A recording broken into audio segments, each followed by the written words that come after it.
Welcome to my YouTube channel WiFi success classes.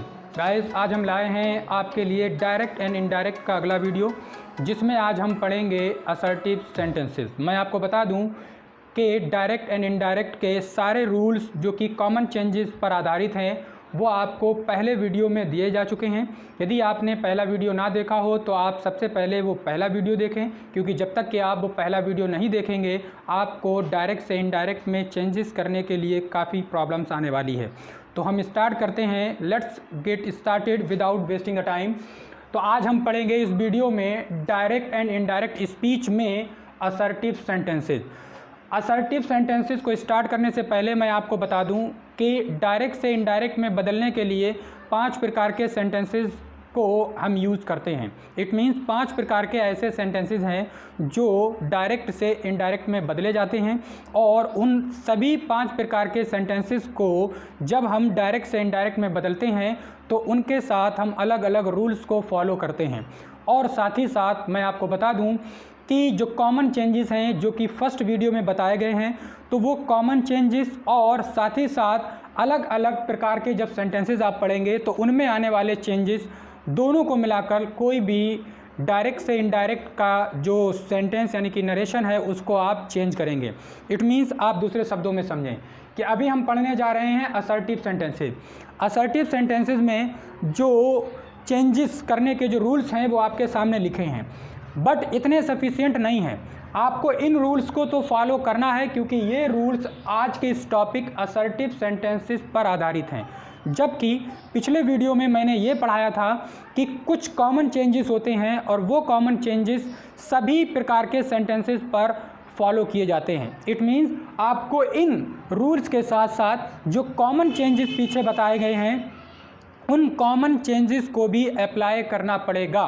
For an example कि अगर हमने यहाँ पर 4 रूल्स पढ़े हैं और 4 रूल्स हमने कॉमन चेंजेस में पढ़े हैं, तो आपको कॉमन चेंजेस और असर्टिव सेंटेंसेस इन सभी के रूल्स को एक साथ फॉलो करना पड़ेगा, जिसके लिए आपको कई सारी एक्सरसाइजेस करनी पड़ेंगी, जिसमें एक एक्सरसाइज आपके सामने है। इसके बाद आपको कई एक एक्सरसाइजेस इसी वीडियो में मैं करवाने जा रहा हूँ, तो इसलिए हमारे इस वीडियो को आप देखते रहें लास्ट तक। और सबसे पहले अब हम बता देते हैं असर्टिव सेंटेंसेस के जो रूल्स हैं वो रूल्स। तो बच्चों, सबसे पहले आपके लिए आवश्यक है कि आप ये जानें कि असर्टिव सेंटेंसेस क्या होता है। अगर आप ये नहीं जानेंगे कि असर्टिव सेंटेंसेस क्या होता है तो आपको डायरेक्ट से इनडायरेक्ट में चेंज करने में प्रॉब्लम आने वाली है। आप में से कुछ ऐसे बच्चे ज़रूर होंगे जो कि कंफ्यूज हो जाते होंगे कि असर्टिव सेंटेंसेस क्या होते हैं। बहुत ही ईजी है समझना। आप ये जान लें कि असर्टिव सेंटेंसेस वो सेंटेंसेस होते हैं जिन्हें हम अफर्मेटिव,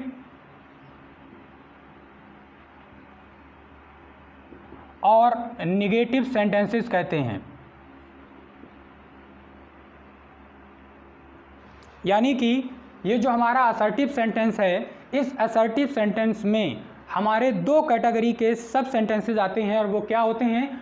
अफर्मेटिव सेंटेंसेस और नेगेटिव सेंटेंसेस। इट मीन कभी भी अगर आपको कहीं पर डायरेक्ट से इनडायरेक्ट में चेंज करने के समय आपको अफर्मेटिव सेंटेंस दिखाई दे या फिर आपको नेगेटिव सेंटेंस दिखाई दे, इन दोनों में से कोई भी प्रकार का सेंटेंस दिखाई दे, तो आप तुरंत समझ जाना कि ये दोनों सेंटेंसेस जो हैं वो असर्टिव सेंटेंस में रखे जाते हैं या असर्टिव सेंटेंस के सेंटेंस होते हैं। तो इसलिए इन दोनों सेंटेंसेस के होने पर आप कौन से रूल्स का यूज़ करेंगे? आप डायरेक्ट से इनडायरेक्ट में बनाने के समय, नरेशन के समय आप यूज़ करेंगे असर्टिव सेंटेंसेस के रूल्स जो आपके सामने लिखे हैं। इसके अलावा मैं बता दूं कि अभी आप पहला असर्टिव सेंटेंस पढ़ रहे हैं, तो इसलिए अभी आपको कन्फ्यूज़न होने वाली है।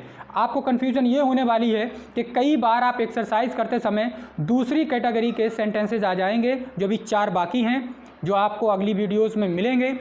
आप उनमें कंफ्यूज होंगे, तो मैं थोड़ा सा सभी सेंटेंसेस के बारे में पहले आपको बता दूं। तो असर्टिव सेंटेंसेस को आप पहचानेंगे ऐसे कि अगर वो अफर्मेटिव सेंटेंस है तो असर्टिव के रूल लगाएंगे आप, नेगेटिव है तो आप असर्टिव के रूल्स लगाएंगे, क्योंकि ये दोनों ही असर्टिव सेंटेंस होते हैं। दूसरा होगा आपका इंटेरोगेटिव सेंटेंसेस। इंटेरोगेटिव सेंटेंस वो सेंटेंसेस होते हैं जिसमें क्वेश्चंस पूछे जाते हैं। इट मीन्स जिसमें क्वेश्चन मार्क लगा हो, यूँ इस तरह से आप समझ जाना वो इंटेरोगेटिव होगा, जो आपको अगले वीडियो में मिलेगा। उसके रूल्स अलग होंगे। उसके बाद आपको मिलेगा इम्परेटिव सेंटेंसेस। इम्परेटिव सेंटेंसेस ऐसे सेंटेंसेस होते हैं जो कि मेन वर्ब से या यूँ समझो कि वर्ब से स्टार्ट होते हैं, समटाइम हेल्पिंग वर्ब से भी स्टार्ट होते हैं। वर्ब से स्टार्ट होने वाले सेंटेंसेस होते हैं। और फिर आप पढ़ेंगे ऑप्टेटिव और एक्सक्लेमेटरी, जिनकी पहचान आपके लिए सबसे ईजी पहचान ये है कि उसमें एक्सक्लेमेशन मार्क लगा रहता है इस प्रकार से। तो अगर आपको एक्सक्लेमेशन मार्क दिया हो इस प्रकार से तो आप समझ लेना कि वो ऑप्टेटिव या एक्सक्लेमेटरी सेंटेंसेस हैं। उनमें भी डिफरेंसेस हैं, टाइम आने पर वो भी आपको बताया जाएगा। अगर कोई सेंटेंस वर्ब से स्टार्ट होता है तो वो इम्परेटिव सेंटेंसेस हैं। अगर कोई सेंटेंस अगर जो है क्वेश्चन मार्क उनके लास्ट में दिया हो तो आप समझ लेना कि वो इम्परेटिव सेंटेंसेस हैं। तो ये जनरली मैंने आपको डिफरेंसेस बताए, तो इस बिना पे फ़िलहाल आपको इन पर फोकस करना है। तो असर्टिव सेंटेंसेस आपके जो होते हैं वो अफर्मेटिव और नेगेटिव होते हैं। याद रहे, अफर्मेटिव अलग होता है और एक और प्रकार होता है पॉजिटिव। ये पॉजिटिव अलग चीज़ है। तो पॉजिटिव को अफर्मेटिव से कंपेयर ना करें, क्योंकि कई बार कुछ ऐसे लोग मिल जाया करते हैं जो कि ज्ञान से तो कम होते हैं, लेकिन उनको अपने आप में बहुत ही ज़्यादा प्राउड होता है। उनको फील होता है कि जैसे कि वो बहुत ही बड़े ज्ञाता हैं। वो कहावत सुनी होगी, अधभर गगरी छलकत जाए वाला। तो वो जो जिनकी गगरी आधी भरी होती है ना, तो वो अपनी परवाह नहीं करते हैं, वो दूसरों की टीका टिप्पणी करते घूमते हैं। तो इसलिए आप याद रखें कि अफर्मेटिव सेंटेंसेस और पॉजिटिव सेंटेंसेस में डिफरेंस होता है, जो कभी उस पर जब मैं वीडियो बनाऊंगा तो आपको बताऊंगा। तो ये हैं आपके असर्टिव सेंटेंसेस, जिसको डायरेक्ट से इनडायरेक्ट में बनाने के लिए आपको सबसे पहला रूल यूज़ करना है। वो इस प्रकार से है कि अब जब उस सेंटेंस को आप चेंज करें तो उसमें आपका जो कॉमा इन्वर्टेड कॉमा आएगा, याद रहे ये कॉमा है और ये है डबल इन्वर्टेड कॉमा। इसको कहेंगे double inverted comma. But mostly मेरे द्वारा आपको ये सुनने को मिलेगा कॉमा इन्वर्टेड कॉमा। मेरी हैबिट है तो है, ठीक है। तो कॉमा डबल इन्वर्टेड कॉमा, जिसको आप सुनेंगे मेरे मुंह से कैसे, कॉमा इन्वर्टेड कॉमा, क्योंकि वो भी इन्वर्टेड कॉमा होता है। ये ज़रूरी नहीं है कि डबल ही कहा जाए या सिंगल ही कहा जाए। So keep it in your mind please.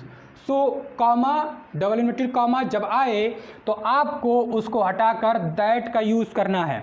आप इन एक्सरसाइजेज में देखेंगे तो आपको हर एक जगह पर कॉमा डबल इन्वर्टेड कॉमा, और जो डबल इन्वर्टेड कॉमा होता है वो रिपोर्टेड स्पीच को दोनों तरफ से घेरे हुए होता है, जिसको हम कहेंगे क्लोज किया होता है। यहाँ पर आपका ओपनिंग होता है तो यहाँ पर आपकी क्लोजिंग होती है।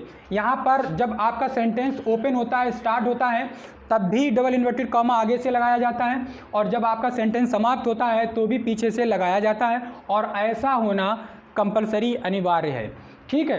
तो ये जो कॉमा इन्वर्टेड कॉमा जब हटेगा तो याद रहे आपको सिर्फ इतना नहीं हटाना है, बल्कि इसके साथ साथ ये जो पीछे का है वो भी हटाना है। पूरा कॉमा डबल इन्वर्टेड कॉमा है, जब आगे और पीछे दोनों से आपको हटाएंगे तब आप वहाँ दोनों सेंटेंसेस के बीच में दैट लगाएंगे। और बच्चों आप याद रखें कि ऐसा नहीं है कि अभी ये एक्सरसाइज जो कि बहुत ईजी सिंपल तौर पर रखी गई है, जिसमें सिंगल सेंटेंसेस आपके रिपोर्टेड स्पीच में दिए गए हों, सदा सिंगल सेंटेंस ही दिया जाए ऐसा नहीं है।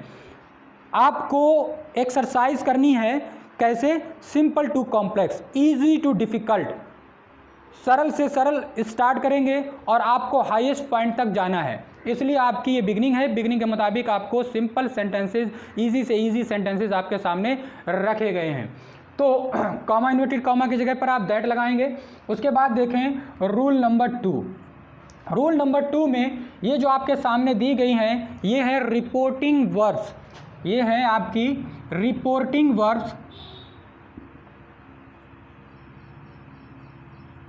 रिपोर्टिंग वर्ब्स, अब आपकी रिपोर्टिंग वर्ब होती क्या है, चलिए उधर देखते हैं।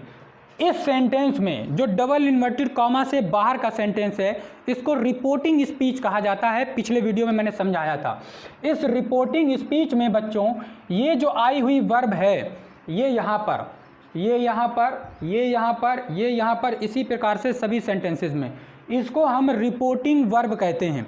और रिपोर्टिंग वर्ब को डायरेक्ट से इनडायरेक्ट बनाते समय, चेंज करते समय बदला जाता है, सम टाइम नहीं भी बदला जाता है। तो हम देखेंगे कि किन परिस्थितियों में बदला जाता है और किन परिस्थितियों में नहीं बदला जाता है। तो आप देखें कि यदि रिपोर्टिंग वर्ब सेज है तो आपका इसको नहीं परिवर्तन करना है, सेज का सेज रहने वाला है। जबकि अगर उसी रिपोर्टिंग वर्ब के साथ अगर टू लगा हुआ है, आप देखेंगे सेज का आपको सेज रखना है, परंतु सेज टू है तो आपको बदल देना है और उसको टेल्स कर देना है। कहने का मतलब अगर उसी रिपोर्टिंग वर्ब में टू लगा हुआ है तो आपको उस वर्ब को बदलना है डायरेक्ट से इनडायरेक्ट में बदलते समय। ऐसा क्यों होता है, लेट मी टेल यू।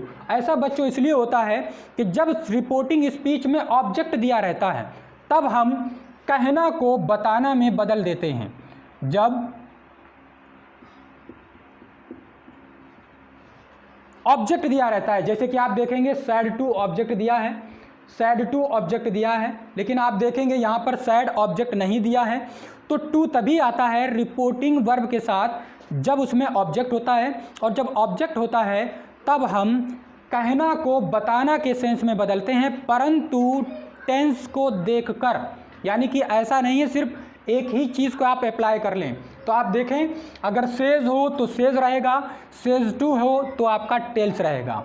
इसी प्रकार से नेक्स्ट है से का से रहने वाला है, जबकि से टू है तो आपको टेल कर देना है। नेक्स्ट देखें आप, यदि सेंटेंस में सेइंग है तो आपको सेइंग रखना है, जबकि सेइंग टू है इट मीन्स साथ में ऑब्जेक्ट है तो आपको बदल कर देना है टेलिंग, यानी कि कहना बताना में बदल जाएगा, कह रहा हो जाएगा बता रहा। आगे देखें, यदि सेंटेंस में रिपोर्टिंग वर्ब सैड है तो आपको सैड का सैड रखना है, रिपोर्टिंग वर्ब सेम की सेम रखनी है। यानी कि बिना टू के जब आती है तो रिपोर्टिंग वर्ब सेम की सेम रहती है, बट जब टू के साथ आती है तो रिपोर्टिंग वर्ब बदल जाती है, कहना का सेंस बताना के सेंस में बदल जाता है। याद रहे मैंने सेंस कहा, तो इसलिए सैड टू बदल जाएगा और वो हो जाएगा टोल्ड। तो ये था आपका दूसरा नियम जिसमें आपने रिपोर्टिंग वर्ब को कैसे चेंज किया जाना है सीखा। उसके बाद आप अगला नियम देखेंगे। अगले नियम में आप देखेंगे कि लिखा है प्रेजेंट एंड फ्यूचर, यानी कि जब सेंटेंस प्रेजेंट का हो या फ्यूचर का हो, कौन सा वाला, में रिपोर्टिंग स्पीच होने पर। इट मीन्स ये जो बाहर वाले सेंटेंसेस हैं, ये सेंटेंसेस जो हैं वो रिपोर्टिंग स्पीच हैं। एक चीज़ और आप याद रखें कि आप कभी ये नहीं कहेंगे आगे वाला या पीछे वाला, ऐसा इसलिए नहीं कहेंगे क्योंकि अभी ये एक्सरसाइज बिल्कुल इजी टाइप की रखी गई है। जब आगे आप एक्सरसाइजेज देखेंगे तो आप देखेंगे कि कभी कभी आपको मिलेगा कि ये जो रिपोर्टिंग स्पीच जो आगे सेंटेंस दिखाई दे रहा है वो पीछे होगा और थोड़ा सा हौज पौज होगा, उल्टा सीधा सा। तो इसलिए आप आगे वाला पीछे वाला कंसेप्ट नहीं यूज़ कर सकते।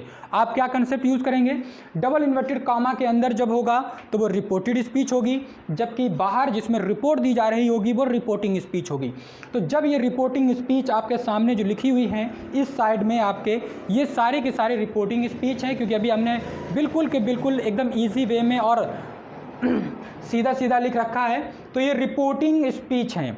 तो कहा गया कि यदि सेंटेंस में जो रिपोर्टिंग स्पीच है वो रिपोर्टिंग स्पीच या तो प्रेजेंट टेंस में हो या फ्यूचर में, प्रेजेंट के किसी भी टेंस में या फिर फ्यूचर के किसी भी टेंस में हो, तो क्या करते हैं, कहते होने पर रिपोर्टेड स्पीच का टेंस नहीं बदलते हैं। पिछले आप वीडियो को देखेंगे तो उसमें कॉमन चेंजेस में आपको बताया गया कि रिपोर्टेड स्पीच के टेंस में परिवर्तन होता है, जैसे कि प्रेजेंट इंडेफिनिट को पास्ट इंडेफिनिट में बदल देना, प्रेजेंट कॉन्टिन्यूअस को पास्ट कॉन्टिन्यूअस में बदल देना, इसी प्रकार से सो ऑन, सारे बदलते रहते हैं, कुछ नहीं भी बदलते हैं, नो चेंजेस भी होते हैं। वीडियोस देखेंगे आपको शॉर्ट मेथड से आपको वहाँ पे समझने को मिलेगा, यानी कि फर्स्ट वीडियो वॉच करना आपके लिए नेसेसरी है, कंपलसरी है। तो आप देखेंगे कि वहाँ पर बताया गया कि जो रिपोर्टेड स्पीच यानी कि डबल इन्वर्टेड कॉमा के अंदर वाला वाक्य होता है उसका टेंस बदल दिया जाता है दिए गए नियमों के अनुसार जो पहले वीडियो में दिए गए हैं। लेकिन अगर रिपोर्टिंग स्पीच ये बाहर वाला सेंटेंस प्रेजेंट में है और फ्यूचर में है, तो ऐसी परिस्थिति में अंदर वाला यानी कि रिपोर्टेड स्पीच को भी टेंस से नहीं चेंज करते, यानी कि जो टेंस होता है वही बना रहता है। ये था अगला नियम। Now see the next rule. अब हम देखते हैं अगला रूल। अगले रूल में कहते हैं रिपोर्टिंग स्पीच के पास्ट में होने पर। अब बताते हैं कि जब रिपोर्टिंग स्पीच पास्ट में होती है, ये वाली कई बार मैं बता चुका, ये रिपोर्टिंग स्पीच है और वो पास्ट में होती है, तो बच्चों देखो सैड पास्ट इंडेफिनिट यानी कि past, said to past indefinite यानी कि पास्ट, ये भी पास्ट, ये भी पास्ट, ये भी पास्ट, ये भी पास्ट, ये भी पास्ट, ये भी पास्ट, सारे एग्जाम्पल्स पास्ट के हैं। ऐसा क्यों किया, मैंने बताया कि कई सारी आपको एक्सरसाइजेज इस वीडियो में मिलने वाली हैं, तो इसलिए मुझे क्रम से सिस्टमेटिक तरीके से चलना है। I am trying my best to make you understand. So देखें केयरफुली, तो ये सब पास्ट में है, तो कहा गया पास्ट में होने पर टेंस परिवर्तन करते हैं, यानी कि जब ये पास्ट में है तो अब अंदर दिए गए सेंटेंसेस जिन्हें हम रिपोर्टेड स्पीच कहते हैं उनका भी हम टेंस चेंज कर देंगे। बट, लेकिन यहाँ पर आपको ध्यान देना है, but universal truth. Universal truth क्या होता है, पिछले वीडियो में समझाया था। यूनिवर्सल ट्रुथ होता है वो सच्चाई जो युगों युगों से सेम है, यानी कि सच है तो है, जो कभी चेंज नहीं होती, नेवर चेंजिंग द ट्रुथ। क्या एग्जाम्पल के तौर पर, एग्जाम्पल के तौर पर सूर्य पूर्व से निकलता है तो निकलता था, निकलता है, निकलता रहेगा। सूर्य ऊर्जा देता है तो देता था ऊर्जा, देता है, देता रहेगा। इसी प्रकार से तारे टिमटिमाते हैं तो टिमटिमाते थे, टिमटिमाते हैं, टिमटिमाते रहेंगे। हवा चलती है तो चलती थी, चलती है, चलती रहेगी। ऐसी तमाम यूनिवर्सल ब्रह्मांडिक चीज़ें जो युगों युगों पहले भी वही काम किया करती थी, प्रेजेंट में भी और आने वाले वक्त में भी सेम प्रोसेस को करती रहेंगी, इनको यूनिवर्सल कहते हैं। ऐसी सिचुएशन जब आती है तो बच्चों तब फिर चाहें ये रिपोर्टिंग स्पीच, आगे वाला सेंटेंस जो यहाँ पर लिखा है, यहाँ पर याद रहे बाहर वाला सेंटेंस, ये रिपोर्टिंग स्पीच चाहे प्रेजेंट में हो, चाहे पास्ट में हो, चाहे फ्यूचर में हो, तीनों में से किसी भी दशा में क्यों ना हो, अंदर वाले यानी कि रिपोर्टेड स्पीच के सेंटेंस का टेंस नहीं बदला जाएगा। तो याद रहे कि ये अगर पास्ट में हो तो टेंस अंदर वाले सेंटेंस का बदला जाता है, लेकिन अगर प्रेजेंट और फ्यूचर में हो तो नहीं बदला जाता। बट अगर अंदर वाला सेंटेंस यूनिवर्सल ट्रुथ बतला रहा हो तो फिर चाहे ये प्रेजेंट में हो, चाहे पास्ट में हो, चाहे फ्यूचर में हो, किसी भी दशा में उस सेंटेंस का टेंस नहीं बदलेंगे। इसी के साथ अभी एक पॉइंट और जुड़ा है हैबिट, कि सम टाइम हैबिट को एक्सप्रेस किया जाता है। वहाँ पर हैबिट होने का बोध होता है, यानी कि उसमें किसी आदत को दर्शाया गया होता है। जब सेंटेंस में, इट मीन्स इस रिपोर्टेड स्पीच में आदत को दर्शाया गया हो तो ऐसी परिस्थिति में भी बच्चों हम उस सेंटेंस के टेंस को नहीं बदलते। आप सोचेंगे आदत कैसी, तो लाओ देखते हैं कि आदत कैसी। आदत कुछ इस प्रकार से, कुत्ता भौंकता है तो कुत्ते का भौंकना उसकी आदत है, तो ऐसा सेंटेंस आदत में शुमार किया जाता है, मीन्स कंसीडर किया जाता है, तो इसके टेंस को हम नहीं बदलेंगे। तो आप याद रखें, तो इस प्रकार से कोई भी सेंटेंस क्यों ना हो जिसमें आदत को एक्सप्रेस किया गया हो और साथ ही साथ यूनिवर्सल ट्रुथ को दर्शाया गया हो, तो ऐसे सेंटेंसेस का भी टेंस हम नहीं बदलते। तो चलिए अब हम करने जा रहे हैं सबसे पहली एक्सरसाइज। इस पहली एक्सरसाइज में आप देखेंगे कि वो सेंटेंसेस हैं जो कि एक कैटेगरी के हैं, यानी कि आपको कई सारी एक्सरसाइजेस करनी है जिसमें से आपको यूनिवर्सल ट्रुथ वाली भी दी रहेगी और आपको हैबिट्स वाली भी दी रहेगी, और साथ ही साथ अभी आपको इसमें जो कंसेप्ट था प्रेजेंट और फ्यूचर वो भी दिया रहेगा। इट मीन्स सभी प्रकार की एक्सरसाइजेज आपको मिलेंगी। सबसे पहले हम इस वाली एक्सरसाइज को करते हैं।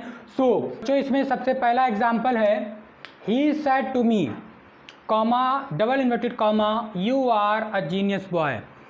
जब भी आपके सामने डायरेक्ट स्पीच का सेंटेंस दिया जाए और आपको उसको इनडायरेक्ट स्पीच में बदलना है तो आपको कुछ बातों के ऊपर फोकस करना होगा, और वो ये है कि आप उस सेंटेंस में सबसे पहले आप ये देखेंगे कि ये जो रिपोर्टेड स्पीच है डबल इन्वर्टेड कॉमा के अंदर वाला वाक्य, इसका प्रकार क्या है।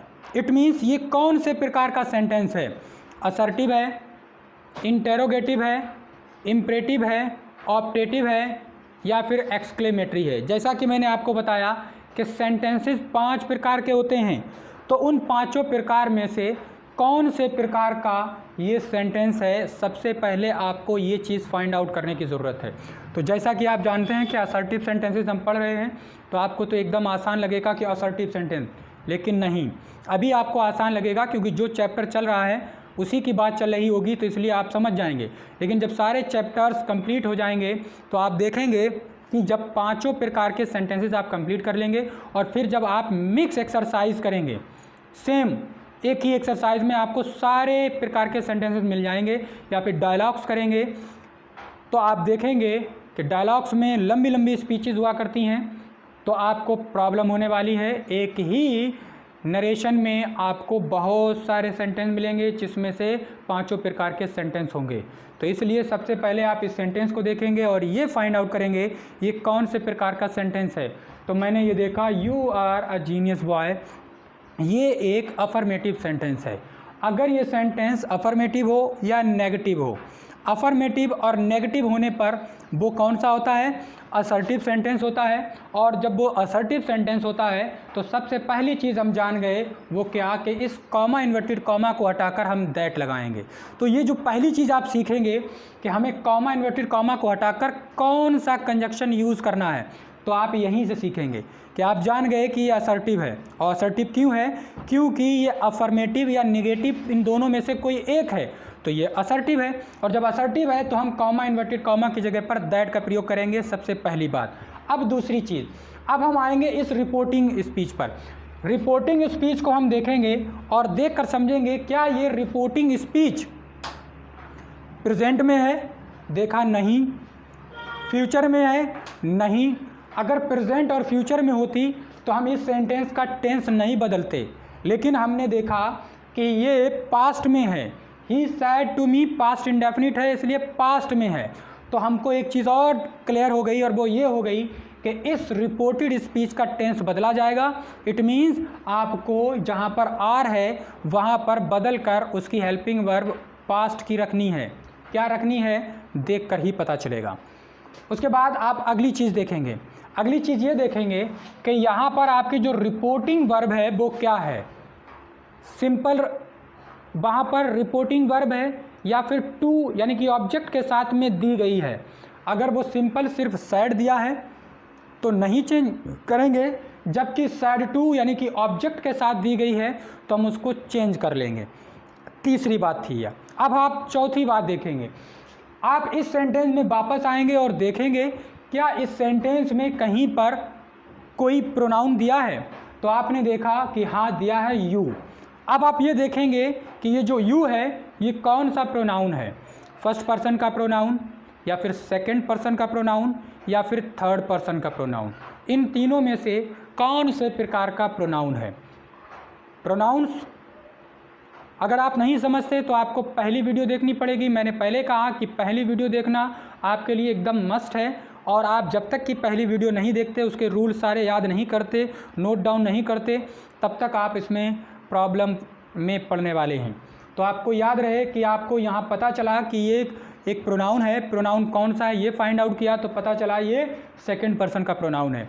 तो रूल वहाँ पर दिया था कि आपको फर्स्ट पर्सन और सेकंड पर्सन के रूल जो है इस प्रकार से दिए गए थे कि अगर फर्स्ट पर्सन का प्रोनाउन हो तो सब्जेक्ट से बदलें और सेकंड पर्सन का प्रोनाउन हो तो ऑब्जेक्ट से बदलें।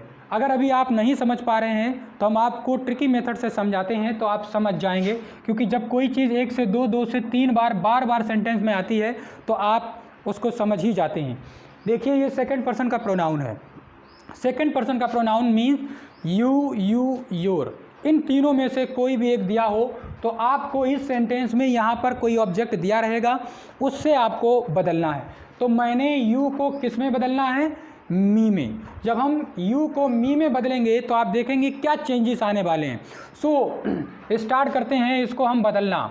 तो सबसे पहले हम बदलेंगे सैड टू को, जिसका बच्चों हो जाएगा टोल्ड। सैड टू जो कि टोल्ड में बदल जाता है। पीछे रूल यहाँ पर आपको दिया है सैड टू टोल्ड में बदल दिया, और फिर हो गया ही टोल्ड मी। अब उसके बाद पहले ही मैं बता चुका कि असर्टिव होने के नाते कॉमा इन्वर्टेड कॉमा की जगह पर आपको लगाना है दैट, लगा दिया। उसके बाद यू चूँकि सेकंड पर्सन का प्रोनाउन है और यू को ऑब्जेक्ट में बदलते हैं तो यू को मी में बदलेंगे। अब जब मी में बदलेंगे तो बच्चों यू की जगह पर हो जाएगा आई। अब आई क्यों आई, इसको समझने के लिए आपको पहला वीडियो देखना पड़ेगा और उसमें मैंने टेबल बनाई है उसको समझना पड़ेगा, और उसके बाद जब आप यहाँ पर देखेंगे तो देखकर समझ में आ जाएगा। अगर फिर भी नहीं आया तो मैं कोशिश करता हूँ आपको समझाने की। जब मैंने यू को मी में बदला तो ये मी हो गया, बट अब आप यहाँ पर देखिए मी ऑब्जेक्ट है और यू यहाँ पर सब्जेक्ट है, तो मी में बदलने पर यहाँ पर हम मी नहीं रख सकते। क्यों? क्योंकि यू जो है वो सब्जेक्ट है, सब्जेक्टिव केस है, तो इसलिए हम मी का यू बराबर सब्जेक्टिव केस रखेंगे, इसलिए वहाँ पर आई हो गया। क्योंकि हमेशा हम वहाँ पर कौन सा रखेंगे, जो बराबर का है, इक्विवेलेंट जो है वही रखेंगे। फॉर एन एग्जाम्पल, मैं आपको नरेशन पढ़ा रहा हूँ, यदि सपोज़ थोड़ी देर के लिए कोई प्रॉब्लम आ जाए और मेरी जगह कोई दूसरा टीचर पढ़ाने आए या मैं लीव पर चला जाऊँ, तो वही टीचर तो मेरी जगह ले सकता है जो इंग्लिश टीचर है। मैथ का टीचर या साइंस का टीचर आकर इंग्लिश नहीं पढ़ाएगा। तो आप इस बात को समझ सकते हैं। ठीक उसी प्रकार से मी में तो हम बदलेंगे, लेकिन यू चूँकि जो एक सब्जेक्ट है, सब्जेक्टिव केस है, इसके स्थान पर हम मी का सब्जेक्टिव केस आई यहाँ पर रखेंगे। तो इस तरह से ये हो गया आई। अब आप देखेंगे इज एम आर जब आता है तो उसका टेंस बदलते हैं, तो इज एम आर की जगह पर वॉज वर हो जाता है। तो आई के साथ आपको क्या लगाना होता है, वॉज। तो हम यहाँ पर लगाएंगे वॉज, आर को हटा देंगे और लिख देंगे वॉज, और उसके बाद आप लिख देंगे जो शेष रिमेनिंग है उसको हमने लिख दिया जीनियस बॉय, फुल स्टॉप। तो ये था बच्चों पहला एग्जाम्पल जो आपने डायरेक्ट से इनडायरेक्ट में चेंज किया। समय ज़्यादा लगा क्योंकि समझाया ज़्यादा था, अब ज़्यादा समय नहीं लगेगा। चलिए अगला देखते हैं। ये सेंटेंस भी असर्टिव है, तो आप यहाँ देखेंगे कि यहाँ पर आपको कॉमा, इन्वर्टेड कॉमा की जगह पर दैट लगाना है। सेड टू आया है तो इसकी जगह पे टोल्ड करना है, और यू को ऑब्जेक्ट में बदलते हैं तो आपको अस में बदल देना है, और पास्ट होने के नाते इसका टेंस बदल देंगे तो हैव का हैड हो जाएगा। So let's start. तो हम इसको बदलेंगे इस तरह से, द टीचर टोल्ड अस, ये हो गया। कॉमा, इन्वर्टेड कॉमा की जगह पर बच्चों हम दैट लगाएंगे। अब बच्चों देखो यू को जब हम अस में बदलेंगे, जब हम यू को अस में बदलेंगे तो ये हो जाएगा वी। क्यों हो गया वी? पीछे वाला कंसेप्ट आप फिर एक बार याद करेंगे। जब यू को अस में बदला तो अस का ये जो वी है, वी यू के इक्विवेलेंट है, बराबर का है, यानी कि सब्जेक्टिव केस है। यू भी सब्जेक्टिव केस और वी भी सब्जेक्टिव केस, इसलिए यहाँ पर वी आया। बराबर वाला लगना है। उस टेबल को अगर आप कंफ्यूज हो रहे हैं तो उस टेबल को आपको बार बार देखना है, क्योंकि उस टेबल में ये सारी चीज़ें मेंशन की गई हैं कि कौन इक्विवेलेंट है, और इसीलिए वो टेबल बनाई गई। अगर आपको प्रॉब्लम आए तो नोटबुक लेकर हाथ में रख के बैठें और ये सेंटेंसेस देखते जाएं तो आपको आसान लगेगा। या फिर आपने स्क्रीनशॉट ले रखी हो तो आप इसको पॉज करें और तुरंत स्क्रीनशॉट देखें और देखें कि किस प्रकार से यू को अस में बदलने पर यहाँ पर वी किया। क्यों? क्योंकि अस ऑब्जेक्टिव केस है और मुझे चाहिए यू के इक्विवेलेंट सब्जेक्टिव केस जो कि वी है उसको रख दिया। उसके बाद टेंस बदलने का है इसमें, और जब टेंस बदलना है तो हैव का हो जाएगा बच्चों हैड, और फिर हो जाएगा डन वेल, यानी कि जो पीछे का दिया है उसको सेम टू सेम हम वहाँ पर रख देंगे। ये था सेकंड एग्जांपल। अब हम देखते हैं थर्ड में भी बच्चों सेम यही एक्टिविटीज़ को हम अप्लाई करेंगे। सेड टू का हो जाएगा बच्चों टोल्ड, और उसके बाद कॉमा, इन्वर्टेड कॉमा की जगह पर हम यूज़ करेंगे दैट। अब आप देख रहे हैं कितनी तेज़ी से चल रहा है, क्योंकि पहला एग्जाम्पल समझाया उसमें सारी क्लैरिटी कर दिया, बड़ा आसान चलेगा। अब देखिए बच्चों आया इसमें आई जो है वो फर्स्ट पर्सन का प्रोनाउन है। अब फर्स्ट पर्सन के प्रोनाउन और सेकंड पर्सन के प्रोनाउन में अगर आप में से कुछ बच्चे ऐसे जो कन्फ्यूज़ हो जाते हैं, हो सकते हैं 10th के और 9th के बच्चे कन्फ्यूज़ हो जाते हों, तो उनको मैं एक तरीका बता रहा। आप फ्लेमिंग के दाएँ हाथ के नियम की तरह थोड़ी देर के लिए अपने आप से क्रिएट किया हुआ एक तरीका है। मतलब ऐसा नहीं है कि आपको कहीं पे किताबों में ही मिल जाए, और वैसे भी हर चीज़ किताबों में नहीं ढूंढना चाहिए, क्योंकि कई सारी चीज़ें हम टीचर्स आपको समझाने की दृष्टि से तोड़ मरोड़ कर अपनी अंदाज से आपके सामने बात रखते हैं और आप किताबों से मैच करते घूमते हैं। ये किसी फूलिश बिहेवियर से कम नहीं है।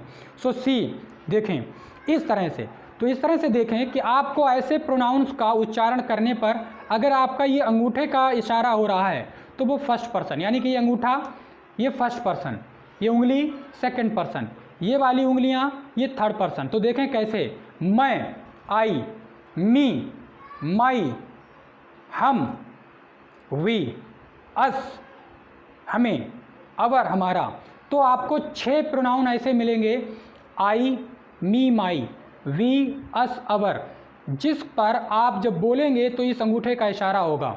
तो ये अंगूठे का इशारा हो तो आप समझ जाना कि वो फर्स्ट पर्सन है। दूसरा तरीका, हमेशा स्पीकर फर्स्ट पर्सन होता है, स्पीकर अपने आप में फर्स्ट पर्सन होता है, और सामने वाला जो सुनने वाला होता है, जिसे हम लिसनर कहते हैं, हिंदी में श्रोता कहते हैं, वो सेकंड पर्सन होता है। यू, तुम, यू, तुम्हें, योर, तुम्हारा। तो फर्स्ट पर्सन अंगूठे का संकेत, सेकंड पर्सन इस उंगली का संकेत, और जब फर्स्ट पर्सन और सेकंड पर्सन जब दोनों मिलकर डिस्कशन कर रहे होते किसी अदर का, वो होता है थर्ड पर्सन। जैसे हम लोग कहते हैं बे ऐसा कह रहे थे, दे वर सेइंग सो, वह ऐसा कह रहा था, वह ऐसा कह रही थी। तो जब हम किसी अन्य की बात करते हैं फर्स्ट पर्सन और सेकंड पर्सन मिलकर, तो वो होते हैं थर्ड पर्सन। तो फर्स्ट पर्सन को बदलना होता है सब्जेक्ट के अनुसार, सेकंड पर्सन को बदलना होता है ऑब्जेक्ट के अनुसार, और थर्ड पर्सन चेंज ही नहीं होते, इसलिए नो प्रॉब्लम। तो फर्स्ट पर्सन सब्जेक्ट के अनुसार कौन सा सब्जेक्ट, तो बच्चों ये रहा सब्जेक्ट, इस रिपोर्टिंग स्पीच का सब्जेक्ट। तो कभी भी आई, मी, माई, आए, तो आप किससे बदलेंगे, यहाँ पर आए हुए सब्जेक्ट से। और यहाँ पर अगर आपको यू, यू, योर इस सेंटेंस में कहीं पर दिखाई दे तो आप किससे बदलेंगे, ऑब्जेक्ट में। आप देखेंगे पीछे के 2 सेंटेंसेस में ऑब्जेक्ट से बदला गया क्योंकि वो सेकंड पर्सन थे। अब इस वाले सेंटेंस में आप देखेंगे इसमें फर्स्ट पर्सन दिया है, इसलिए इसको किससे बदला जा रहा, सब्जेक्ट से। तो जब हम आई को शी में बदलेंगे तो यहाँ पर हो जाएगा शी। अब आप कन्फ्यूज़ मत होना कि पीछे कुछ और हो रहा था, बदला यू को मी में था, हो गया आई, और यहाँ पर आई को शी में बदला, शी क्यों हो गया, क्योंकि आई भी सब्जेक्टिव केस है और शी भी सब्जेक्टिव केस है, तो इसलिए रिप्लेस करने की आवश्यकता नहीं थी, उसी को रख दिया क्योंकि बराबर के इक्विवेलेंट हैं। और उसके बाद शैल, चूँकि टेंस बदलने पर शुड हो जाता है, और आप कर देंगे इसको आगे नेवर, फॉरगेट। अब बच्चों इंटरेस्टिंग बात कि इस सेंटेंस में सेकंड पर्सन का प्रोनाउन एक और आ गया, तो इसमें आया है यू, ये है ऑब्जेक्ट। याद रहे यहाँ पर दिए गए यू सब्जेक्टिव केस हैं, जबकि यहाँ पर दिया गया यू ऑब्जेक्टिव केस है, ये ऑब्जेक्ट है। तो आप जो है क्या करेंगे कि इस ऑब्जेक्टिव केस को बदलेंगे आप किसमें, इस वाले सेंटेंस के ऑब्जेक्ट से। तो यू बदला जाएगा इस ऑब्जेक्ट से। तो ये ऑब्जेक्ट कौन है, नीलू। नीलू एक लड़की है। जब भी कहीं पर लड़की की बात है या फीमेल की बात आए तो आप शी मानेंगे, और शी का यू ऑब्जेक्ट बराबर होता है हर, तो बच्चों यहाँ पर हो जाएगा हर। अगर अभी भी आप कंफ्यूज हुए तो मैं आपको बताऊं कि आपको उस टेबल को ज़रूर पढ़ना पड़ेगा, और उस पढ़ने के बाद अब जब आप कंटिन्यू एक्सरसाइजेज करते रहेंगे तो इन प्रोनाउंस के होने वाले परिवर्तन में जो आपको प्रॉब्लम्स क्रिएट हो रही हैं, कन्फ्यूज़न क्रिएट हो रही है, धीरे धीरे ही बच्चों निकलेगी। सो घबराएं ना, कीप इट अप, जारी रहें और मेहनत करते रहें। चलिए अगला सेंटेंस देखते हैं। अगले सेंटेंस में हम इसको बदलेंगे कुछ इस प्रकार से, he told you, comma inverted comma की जगह पर दैट लगाएंगे। आई का चेंज बच्चों ही में किया जाएगा, तो ये हो जाएगा ही। अब आप देखें कि जहाँ पर डिड नॉट दिया हो उसको कर दो आप हैड नॉट। ये पीछे रूल में लिखाया जा चुका है, आपको पढ़ाया जा चुका है। तो डिड नॉट को हैड नॉट में, और ये जो बाई है इसको आप कर देंगे बॉट। अब ये बॉट क्यों कर दिया है, पीछे रूल में दिया गया है, नहीं फिर भी आप समझें। अगर आपको नहीं पढ़ा हुआ है उसको पढ़ें, नहीं पढ़ा है तो अभी देखें। हैड के साथ हमेशा थर्ड फॉर्म ही लगती है क्योंकि वो पास्ट परफेक्ट में जा रहा है, तो हो गया। उसके बाद दिस का बच्चों हो जाएगा दैट, और यस्टरडे का क्या हो जाता है, द प्रीवियस डे। तो आप क्या कर दें, यस्टरडे का कर दें द प्रीवियस डे। तो ये था आपका नेक्स्ट, बड़ा इजी था। अगला देखते हैं, शी सैड। अब यहाँ पर आप देखेंगे थोड़ा सा डिफरेंट आया। बच्चों कुछ लेटर्स बनाने का तरीका भी ऐसा होता है जिससे छोटे बड़े में फ़र्क हो जाता है। जैसे कि एक महान व्यक्ति कमेंट कर रहे थे कि आपके कुछ लेटर्स जो हैं वो स्मॉल हो जाते हैं, तो ये राइटिंग का मैटर है, इसमें ज़्यादा घुसने की आवश्यकता नहीं है। और वैसे भी firstly you need to correct yourself, don't try to just push up to others, because firstly be yourself perfect and complete and full of the knowledge, and then otherwise आपको ये सारी चीज़ें authority नहीं देती। तो यहाँ पर आप देखेंगे कि ये जो शी है, शी के साथ में जो रिपोर्टिंग वर्ब दी है वो क्या दी है, सैड। सैड टू नहीं दिया, इट मीन्स ऑब्जेक्ट नहीं दिया। जब ऑब्जेक्ट नहीं दिया होता है तो आप क्या करेंगे कि सैड का सैड रहने देंगे, कॉमा इन्वर्टेड कॉमा की जगह पर आप दैट का यूज़ कर लेंगे, और आई का चेंज जो कि फर्स्ट पर्सन है, चूँकि सब्जेक्ट से किया जाता है तो शी में कर दिया जाएगा, तो वो वहाँ पर आप लिख लेंगे, तो वो हो गया शी। तो मैंने बताया आपको, देखिएगा इधर का शी इधर का शी एक जैसा मालूम पड़ रहा, क्योंकि कुछ राइटिंग इश्यूज़ होते हैं, लोगों की आदत हो जाती है राइटिंग करने की, तो ऐसा नहीं कुछ होता है। आपको बताऊं कि कर्सिव में जब आप जाएंगे तो आप देखेंगे कर्सिव में तो बच्चों की राइटिंग में और भी आप स्पेशलिटीज़ देखेंगे, डिफरेंसेस देखेंगे। तो इस तरह से आप अगर सोचेंगे और मिसबिहेव करेंगे तो हो गया काम, और आप भी बहुत कुछ बन गए। So be positive and think positive and learn positive. She said that she. अब उसके बाद विजिट, ये बच्चों फर्स्ट फॉर्म है, और मैंने आपको बताया था कि अगर पास्ट एंड प्रेजेंट इंडेफिनिट आए तो उसको पास्ट इंडेफिनिट में बदल देंगे।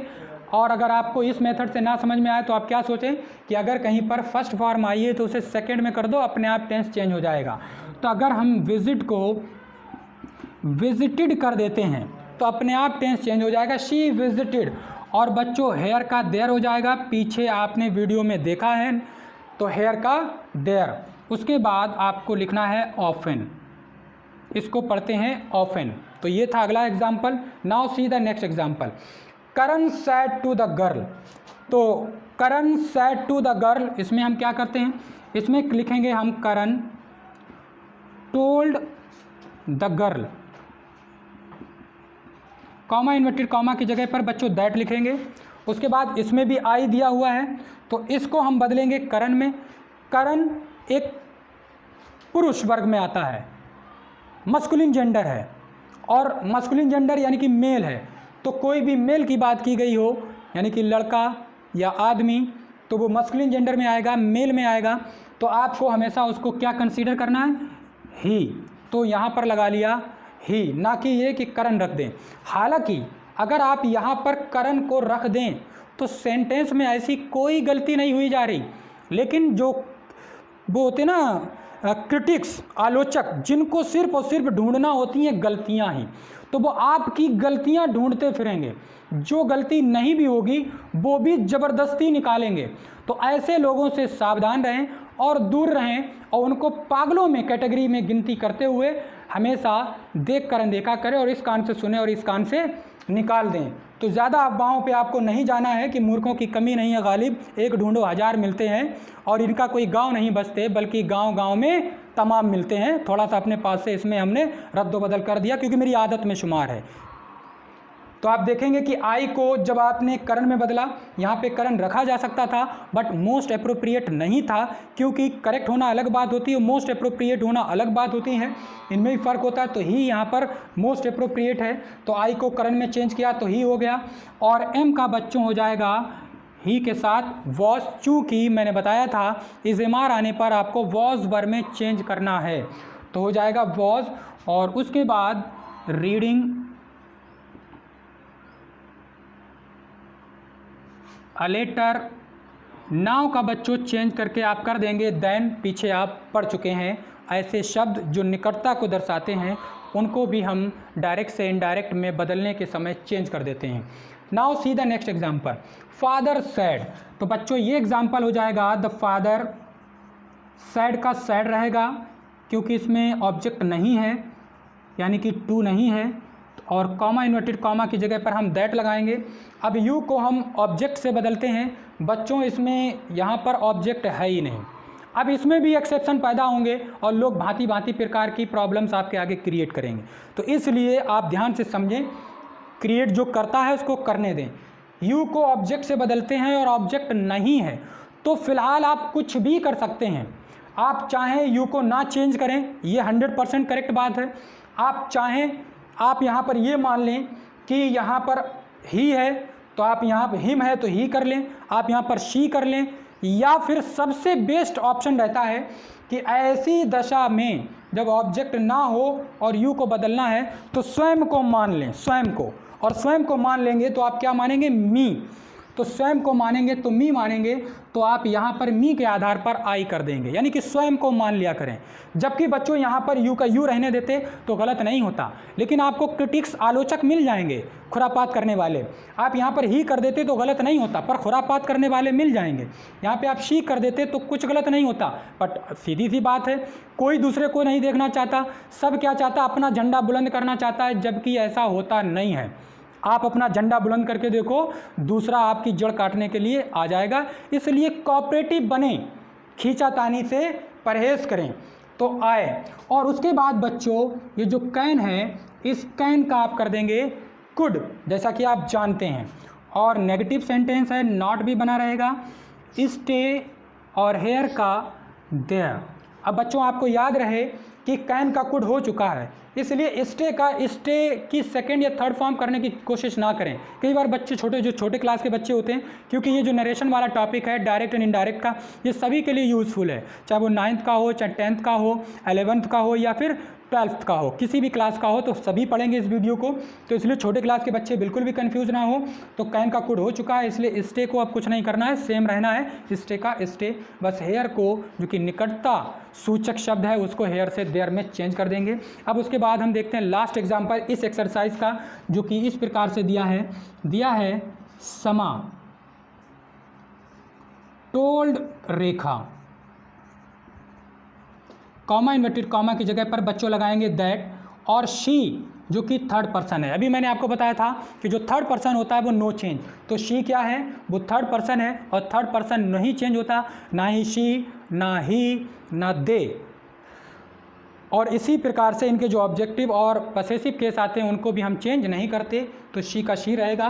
बट हैज़ को हम टेंस परिवर्तन करेंगे तो हैड हो जाएगा। और इस प्रकार से ये एग्जाम्पल बनने जा रहा है रिटन। और यहाँ पर बच्चों मी को जब आप समा में चेंज करेंगे तो यहाँ पर बच्चों मी का हो जाएगा हर, और उसके बाद अ लेटर। ये थी बच्चों पहली एक्सरसाइज। अब हम करेंगे दूसरी एक्सरसाइज, तो इसको आप स्क्रीनशॉट ले लें और मैं आप इसको मिटाता हूँ और अगली एक्सरसाइज लिखता हूँ। बच्चों अब हम करेंगे एक्सरसाइज नंबर 2, जिसमें हम देखेंगे कि इस एक्सरसाइज में वो सारे सेंटेंसेस दिए गए हैं जिनके टेंसेस को हमें नहीं परिवर्तन करना है। तो देखते हैं, सबसे पहला सेंटेंस है Mukul says she has wasted time. अब देखो यहाँ पर जब आपका ये रिपोर्टिंग स्पीच जो सेंटेंस है, जब रिपोर्टिंग स्पीच सेंटेंस प्रेजेंट में होता है तो आपके रिपोर्टेड स्पीच के सेंटेंस का टेंस नहीं बदलते। तो ये कैसे बनेगा, चलिए बनाते हैं। तो ये बनेगा मुकुल। बच्चों सेज का सेज रखना है आपको। सेज का सेज क्यों रखना है, क्योंकि अभी आपने नियम में पढ़ा था कि सेज का सेज रहेगा, सेज टू का टेल्स, टू लगता है तो बदलता है। और उसके बाद कॉमा इन्वर्टेड कॉमा की जगह पर आपको क्या लगाना है, दैट लगाना है। शी जो कि एक थर्ड पर्सन का प्रोनाउन है, इसलिए शी का शी रहेगा। और उसके बाद अब बच्चों अभी तक आप देखते रहे कि हेल्पिंग वर्ब हैज़ आई तो आपने हैड की, एसएमआर की वॉज पर कर दी, डू डज की डिड कर दी, यानी कि रूल्स को यूज़ किया जिसमें टेंसेस को बदला जाता है। लेकिन यहाँ पर ये वाला सेंटेंस जिसको रिपोर्टिंग स्पीच कहते हैं, इसके प्रेजेंट होने पर हम इसके टेंस को नहीं बदलेंगे, इसलिए इसकी जो हेल्पिंग वर्ब है वो सेम की सेम रहेगी। हो जाएगा शी हैज़ वेस्टेड टाइम। तो आपने देखा इसमें सिर्फ और सिर्फ दैट का यूज़ किया और पूरा सेंटेंस डायरेक्ट से इनडायरेक्ट में चेंज हो गया। अब अगला आप देखेंगे, अगला जो है वो ये है सेज टू। जब बच्चों सेज टू आता है तो आपको पता है कि सेज टू को क्या कर देना है, आपको टेल्स कर देना है। तो ये हो जाएगा अनिल टेल्स मी, तो ये अनिल है। कॉमा इन्वर्टेड कॉमा की जगह पर आपको दैट लगाना है। शी थर्ड पर्सन का प्रोनाउन है, नहीं बदला जाएगा। ये वाला सेंटेंस प्रेजेंट है, इसलिए डज का डज रहेगा, नो चेंज रहेगा, यानी कि चेंज नहीं करेंगे। डज नॉट कुक फूड, बहुत ही इजी है, आसान है। उसके बाद दूसरा एग्जाम्पल देखें। अब बच्चों आ गया फ्यूचर में। अब फ्यूचर में है अतुल विल से, तो इसमें भी अतुल विल से का अतुल विल से रहेगा, क्योंकि अगर से टू होता तो हम बदलते टेल कर देते। और नाम यानी कि जो नाउन होता है वो तो बदलता ही नहीं, तो गीता इज़ प्लेइंग। अब हमने यहाँ पर टेंस नहीं बदला, इज़ प्लेइंग का इज़ प्लेइंग रहने दिया, क्योंकि अगर हम इसका वॉज कर देते तो गलत हो जाता। क्यों? क्योंकि अगर ये वाला प्रेजेंट या फ्यूचर में है तो हम इसका टेंस नहीं बदलते। तो ये विल के साथ में दिया है तो ये फ्यूचर का है, इसलिए हमें इसका टेंस नहीं बदलना है, और इसलिए हम इसकी हेल्पिंग वर्ब नहीं बदलेंगे, क्योंकि हेल्पिंग वर्ब के बदलने से टेंस बदल जाता है। अगला देखें, आई से टू हिम, तो इसका बच्चों हो जाएगा आई टेल हिम। क्यों? क्योंकि जब से टू आता है तो वो बदल जाता है, और जब सिर्फ से आएगा तो नहीं बदलेगा। तो I tell him, comma inverted comma की जगह पर दैट। अब बच्चों आया प्रोनाउन। प्रोनाउन हर दशा में बदला ही जाता है। आपको यू को हिम में बदलना है, जब यू को हिम में बदलेंगे तो बच्चों ये ही हो जाएगा, और इस प्रकार से हम टेंस तो नहीं बदलेंगे बट यू को ज़रूर बदलेंगे, और ये डिड नॉट का डिड नॉट रहेगा, डिड नॉट लिव देयर। बड़ा आसान है। उसके बाद अगला एग्जाम्पल देखें, गरिमा विल से टू हिम, तो बच्चों इसमें हम छोटा सा चेंजमेंट करेंगे। गरिमा विल से टू को हम बदल देंगे, क्या कर देंगे, टेल में परिवर्तन कर देंगे, टेल हिम, और कॉमा इन्वर्टेड कॉमा की जगह पर हम दैट का यूज़ करेंगे। आई का चेंज हम गरिमा में करेंगे, क्योंकि सब्जेक्ट में किया जाता है आई का चेंज, जो कि फर्स्ट पर्सन है, और गरिमा चूँकि एक फ़ीमेल है इसलिए हम शी का यूज़ करेंगे। लेटर्स पे बिल्कुल भी ना जाएं, बिकॉज मेरी राइटिंग ऐसी है। और उसके बाद मे का बच्चों हम मे रहने देंगे, मे का माइट नहीं करेंगे, क्योंकि ये फ्यूचर है। जब ये वाला सेंटेंस फ्यूचर में होता है रिपोर्टिंग स्पीच, तो हम रिपोर्टेड स्पीच की सहायक क्रिया नहीं बदलते, अर्थात टेंस नहीं बदलते। तो शी में हेल्प, और यू को आप बदलेंगे हिम में। जब बच्चों यू को हिम में बदलेंगे तो ये यहाँ पर हिम हो जाएगा। हिम इसलिए क्योंकि ये यू ऑब्जेक्ट है, हिम ऑब्जेक्ट है, तो सेम हो गया। बट आई को जब गरिमा में बदला तो ये फीमेल है, इसलिए यहाँ पर शी हो गया।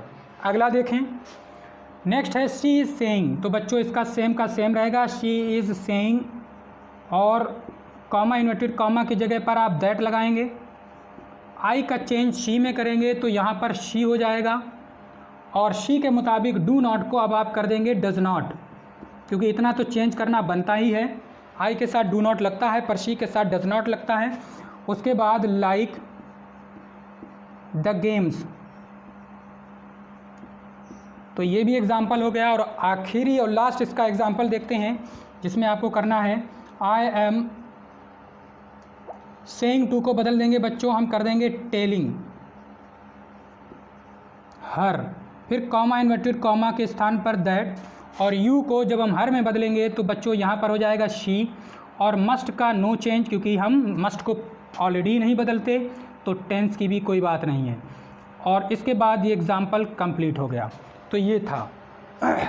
अगर बच्चों इसमें से कोई भी आपको लेटर समझ में नहीं आता तो आप जो है उसे थोड़ा सा जूम करके देख लें, क्योंकि छोटा छोटा लिखा है। एक्चुअली मेरी राइटिंग जो रही है हमेशा कर्सिव रही है, मैंने हमेशा मिलाकर कर्सिव में लिखा है, और जो है छोटा छोटा लिखा है। बट जब से आपको पढ़ा रहे हैं तब से बड़ा लिखने की कोशिश तो कर रहे हैं, लेकिन अभी पूरी तरीके से मज़ा नहीं आ पा रहा। तो इसलिए राइटिंग्स पर, लेटर्स पर ना जाएं, कैपिटल स्मॉल लेटर्स के जो रूल्स हैं वो हमको ना बताने की कोशिश करें, बल्कि learn something. Now see the next example, sorry next exercise. Exercise 3 में पढ़ेंगे हम तीसरी कैटेगरी के सेंटेंसेस। तो वो कैसे तीसरी कैटेगरी के सेंटेंसेस, वो ये हैं कि जिसमें यूनिवर्सल ट्रुथ और हैबिट्स की बात की गई है।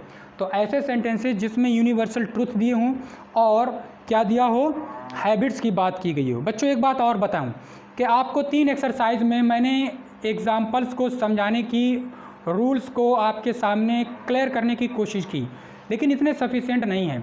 आपको चाहिए कि इतना सीखने के बाद आप बुक्स उठाएं और बुक्स में ज़्यादा से ज़्यादा जो नरेशंस की एक्सरसाइजेज हैं आप उनको करें। यानी कि आज आपने असर्टिव सेंटेंसेस पढ़ लिए हैं, तो आपको चाहिए कि असर्टिव सेंटेंसेस की सारी एक्सरसाइजेज आप बुक से कर लें।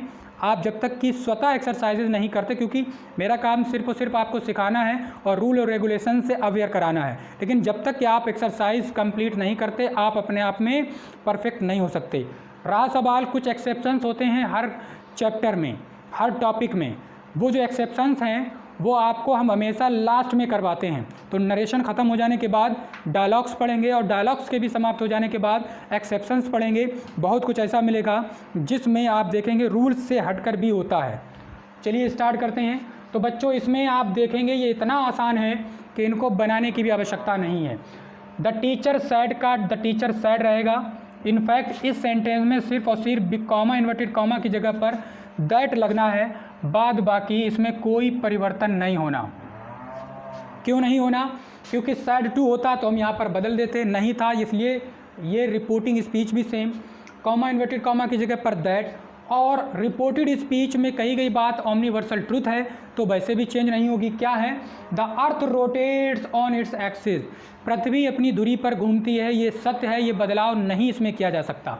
नेक्स्ट देखें, ही सैड टू हिज ब्रदर, तो इसको बच्चों हम कर देंगे ही सैड टू को बदल देंगे ही टोल्ड हिज ब्रदर,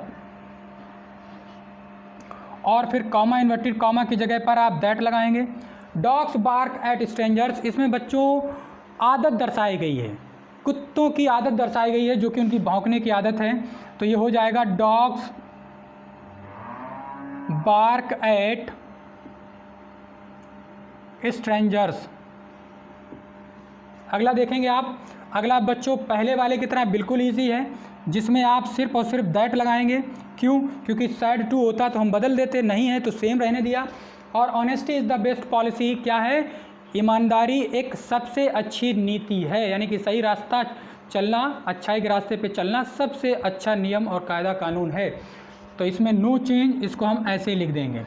उसके बाद नेक्स्ट देखते हैं, आई सैड टू हिम, तो इसका बच्चों हो जाएगा आई टोल्ड हिम।